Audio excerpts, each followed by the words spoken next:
नमस्कार विद्यार्थी मित्रांनो. आज आपण इयत्ता 12वी विषय इंग्रजी मधील ड्राफ्टिंग व्हर्च्युअल मेसेज याचं एक एक्झाम्पल या ठिकाणी समजून घेण्याचा प्रयत्न करणार आहोत. Let's begin.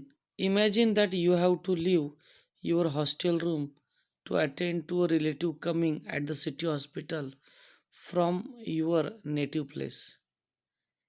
तुम्ही अशी कल्पना करा का तुमच्या मूळ गावाहून शहरातील एका हॉस्पिटलमध्ये एक नातेवाईक येणार आहे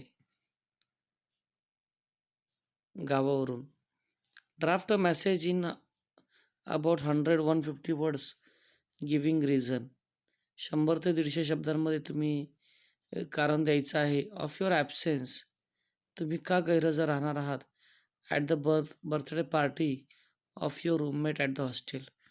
काय कारण आहे की तुम्ही तुमचा जो हॉस्टेलमधला रूममेट आहे त्याच्या बर्थडेला ॲब्सेंट राहणार आहेत. Give your own reason to support your message.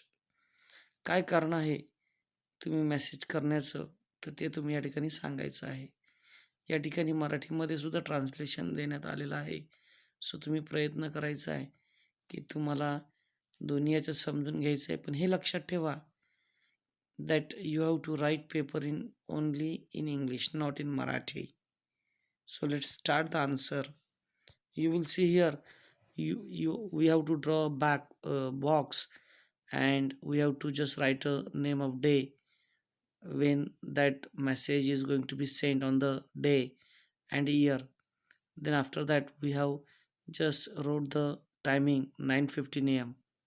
So just your roommate is a Sachin. So चला चालू करूया.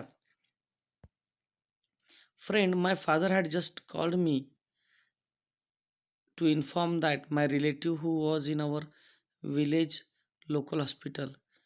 मित्रा, माझ्या वडिलांचा आत्ताच फोन येऊन गेला आणि त्यांनी इन्फॉर्म केलं की माझे जे एक रिलेटिव्ह आहेत जे एका गावातील लोकल हॉस्पिटलमध्ये होते, has been admitted to the city hospital for further treatment. पण काही पुढील ट्रीटमेंटसाठी किंवा उपचारांसाठी ते शहरातील एका मोठ्या हॉस्पिटलमध्ये आलेले आहेत. I am on the way to the hospital. आणि मी हॉस्पिटलच्या दिशेनेच चाललेलो आहे. And I feel that I should be there with my family during such a crucial time. And I feel, मला असं वाटतं की मी यावेळेस माझ्या फॅमिलीबरोबर या क्रुशियल टाईमबरोबर असायला पाहिजे. I have taken permission from the hostel to stay with my family for a couple of days. आणि मी हॉस्टेलमधून तशी परवानगीसुद्धा घेतलेली आहे की मी माझ्या फॅमिलीबरोबर काही दिवस आता राहणार आहे. I feel very sorry because I will not be able to attend your birthday party at the hostel tonight. आणि मला खूप वाईट वाटत आहे का मी तुझी बर्थडे पार्टी अटेंड करू शकत नाही हॉस्टेलमध्ये जी आज रात्री आहे. Wishing you a very happy birthday in advance. आणि मी तुला अगोदरच ॲडव्हान्समध्येच हॅपी बर्थडेच्या शुभेच्छा देतोय वाढदिवसाच्या. And I hope you will understand me. आणि मला अशी अपेक्षा आहे की तू मला समजून घेशील. Your friend Akshay. तुझा मित्र अक्षय. विद्यार्थी मित्रांनो, प्रत्येक ड्राफ्टिंगच्या खाली मी line to line Marathi translation दिलेलं आहे.